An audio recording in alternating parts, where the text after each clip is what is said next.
ಪ್ರತಿ ವರ್ಷದಂತೆ ಈ ವರ್ಷವೂ ಏಪ್ರಿಲ್ 14ರಂದು ಸಂವಿಧಾನ ಶಿಲ್ಪಿ, ವಿಶ್ವರತ್ನ, ಕಾನೂನು ತಜ್ಞ, ಎಲ್ಲ ಜಾತಿಗಳಿಗೆ ಸಂವಿಧಾನ ಮುಖಾಂತರ ಬೆಳಕು ನೀಡಿದಂತಹ ಡಾಕ್ಟರ್ ಬಿಆರ್ ಅಂಬೇಡ್ಕರ್ ಅವರ ಜಯಂತಿಯನ್ನ ಹಾರೋಗೇರಿ ಪುರಸಭೆ ಆವರಣದಲ್ಲಿ ಆಯೋಜಿಸಲಾಗಿದೆ ಎಂದು ವಿನಾಯಕ ಕರ್ನಾಟಕ ರಾಷ್ಟ್ರೀಯ ಪತ್ರಿಕೆ ಸಂಪಾದಕರಾದ ವಸಂತ ಆಲಕನೂರು ಮಾಧ್ಯಮಗೋಷ್ಠಿಯಲ್ಲಿ ತಿಳಿಸಿದರು.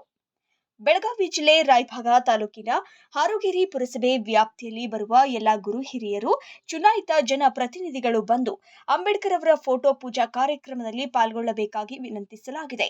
ಕರ್ನಾಟಕದ ಹಾಗೂ ಭಾರತದ ಎಲ್ಲ ಜೈ ಭೀಮ್ ಸಹೋದರರು ಹಾಗೂ ಸಹೋದರಿಯರಿಗೆ ತಿಳಿಸುವುದೇನೆಂದರೆ, ಏಪ್ರಿಲ್ 14ರಂದು ಡಾಕ್ಟರ್ ಬಿಆರ್ ಅಂಬೇಡ್ಕರ್ ಅವರ ಫೋಟೋ ಪೂಜೆಯನ್ನ ಎಲ್ಲಾ ಸರ್ಕಾರಿ ಮತ್ತು ಅರೆ ಸರ್ಕಾರಿ ಕಚೇರಿಗಳಲ್ಲಿ, ಶಾಲಾ ಕಾಲೇಜುಗಳಲ್ಲಿ ಹಾಗೂ ಸಹಕಾರಿ ಸಂಘ ಸಂಸ್ಥೆಗಳಲ್ಲಿ ಪೂಜೆ ಮಾಡಬೇಕೆಂದು ಆದೇಶ ಇರುತ್ತದೆ. ಜೈ ಭೀಮ್ ಬಂಧುಗಳು ಹಾಗೂ ಎಲ್ಲ ಅಂಬೇಡ್ಕರ್ ಅಭಿಮಾನಿಗಳು ಮಾಡಬೇಕಿದ್ದು ಇಷ್ಟೆಲ್ಲ ಹೇಳಿದ ಮೇಲೆ ಎಲ್ಲಾ ಕಚೇರಿಗಳಲ್ಲಿ ಅಂಬೇಡ್ಕರ್ ಅವರ ಫೋಟೋ ಪೂಜೆ ಮಾಡುತ್ತಾರೆ ಅಥವಾ ಇಲ್ಲವೋ ಎಂಬುದರ ಬಗ್ಗೆ ನಿಗಾ ವಹಿಸಬೇಕು.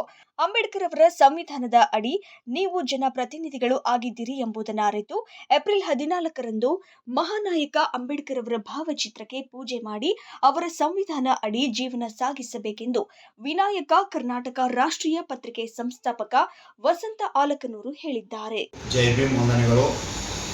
ಏಪ್ರಿಲ್ 14ರಂದು ಡಾಕ್ಟರ್ ಬಿಆರ್ ಅಂಬೇಡ್ಕರ್ ಅವರ ಜಯಂತಿಯನ್ನು ಎಲ್ಲ ಕಚೇರಿ, ಸರ್ಕಾರಿ ಕಚೇರಿ, ಅರೆ ಸರ್ಕಾರಿ ಕಚೇರಿ, ಸಂಘ ಸಂಸ್ಥೆಗಳಲ್ಲಿ ಮಾಡಬೇಕೆಂಬ ಪೂಜಾ ಕಾರ್ಯಕ್ರಮ ಮಾಡಬೇಕೆಂಬ ಆದೇಶವಿದ್ದು, ಕೆಲವು ಅಧಿಕಾರಿಗಳು ತಮ್ಮ ಕಚೇರಿಗಳಲ್ಲಿ ಅವರ ಕೆಳದರ್ಜೆಯ ಅಧಿಕಾರಿಗಳು ಪೂಜೆ ಮಾಡಲು ಹಚ್ಚಿ ತಾವು ಯಾವುದೋ ಒಂದು ಕುಂಟು ನೆಪ ಹೇಳಿ ರಜೆ ಹಾಕಿ ಹೋಗುವ ಸನ್ನಿವೇಶಗಳು ಎಲ್ಲ ಕಡೆ ನಡೆಯುತ್ತಿವೆ.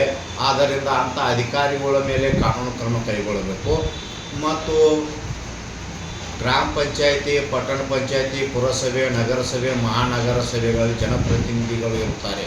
ಅದರಲ್ಲಿ ಹೆಚ್ಚಾಗಿ ಮಹಿಳಾ ಜನಪ್ರತಿನಿಧಿಗಳು ಇರುವುದರಿಂದ ಅವರು ಈ ಅಂಬೇಡ್ಕರ್ ಫೋಟೋ ಪೂಜೆಗೆ ಬರದೆ ಅವರ ಸಂಬಂಧಿಕರಾದಂಥ ಗಂಡನು, ಅಣ್ಣನು, ತಮ್ಮನು, ಅಪ್ಪನು ಹೀಗೆ ಬರುತ್ತಿರ್ತಾರೆ.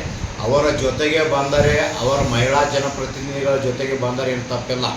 ಅವರನ್ನು ಮನೆಯಲ್ಲಿ ಬಿಟ್ಟು ಅವರು ಬರುತ್ತಾರೆ, ಅದು ಕಾನೂನು ಬಾಹಿರ. ಜನಪ್ರತಿನಿಧಿಗಳು ಆಗಿದ್ದರಿಂದ ಅವರು ಕಂಪಲ್ಸರಿ ಡಾಕ್ಟರ್ ಅಂಬೇಡ್ಕರ್ ಅವರ ಫೋಟೋ ಪೂಜೆಗೆ ಬರುವಂತೆ ನೋಡಿಕೊಳ್ಳಬೇಕು.